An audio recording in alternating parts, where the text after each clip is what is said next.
I can't presume to know more than most Hawaiians know, but I do know that not everyone, and not just anyone, had the unique opportunity to study chant with Antipua in Hawaii, let alone remotely via Skype in New York. So chant is important in relation to filmmaking in two ways. One, for me, it's a continuum of the past, and two, it's a study in metrics. Shakespeare has this the iambic pentameter, and with Homer, I believe it's a hexameter. And David Mamet has his own musicality to his language. Hawaiian chant has its own metrics as well. It's probably closer to Homer and hexameter. I can still appreciate it, even though I'm not a fluent speaker of the Hawaiian language. I'm a student of it, so through the chants and the texts, I get some insight into the Hawaiian point of view, and I think that's the big thing that is missing from a lot of so-called Hawaiian movies. Is this poetry? The difference between reciting poetry and chanting a chant is the difference between augmenting your consciousness and embodying consciousness. So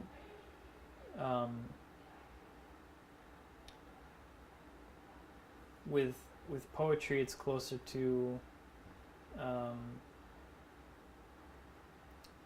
I guess an interruption of your awareness. It's supposed to shock you into the present, which good cinema can do. And I think with chants, it's more about morphic resonance and connecting to that field through vibration. So it's more of a tuning up. Chant is different from poetry in the sense that it's embodied consciousness. So you're not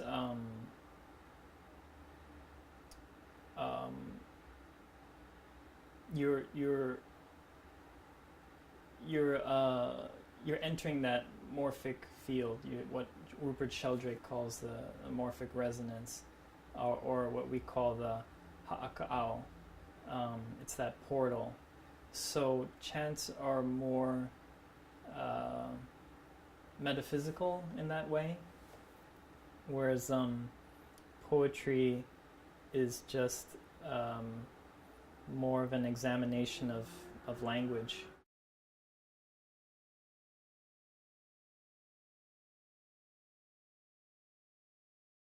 There's two kinds of cinema. There's the cinema of prose and there's the cinema of poetry. And the cinema of poetry does not necessarily mean it'll be poetic. Oftentimes it can be pretentious. But at the same time, the cinema of prose can inadvertently become quite poetic. I just saw Terrence Malick's latest film, Knight of Cups, and I think he accomplished it quite well. So it becomes like a meditation when you are watching a Terrence Malick movie. And his use of sound, especially when nothing's happening, has a cumulative effect. So much of the important moments in your life in Hawaii are sort of acknowledged or confirmed by the elements, whether it be the sudden appearance of a rainbow or a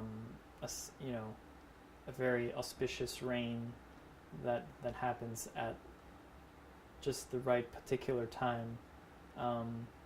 This is the environment communicating to you in your life, and it happens here and there in New York, but probably not as much. But those moments will be really hard to, I think, capture on a film without the use of special effects or the luxury of shooting like Terrence Malick, for example. And I think nature is always going to play a big role in recreating memory.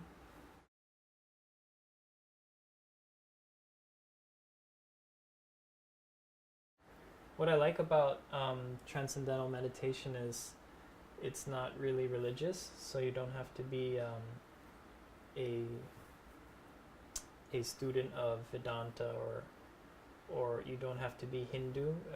You could be atheist and practice Transcendental Meditation.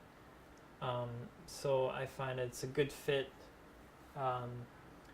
for me as I continue to practice Hawaiian chants. That they don't really conflict with each other, so it works for me.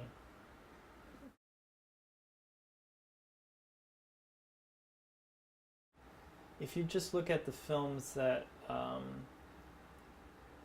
we have today, Princess Kaiulani, I mean, the director said that it was a great American story. I mean, it's not. It's a great Hawaiian story. It's actually kind of a terrible American story. So, there's the inherent problem. It's just not the story.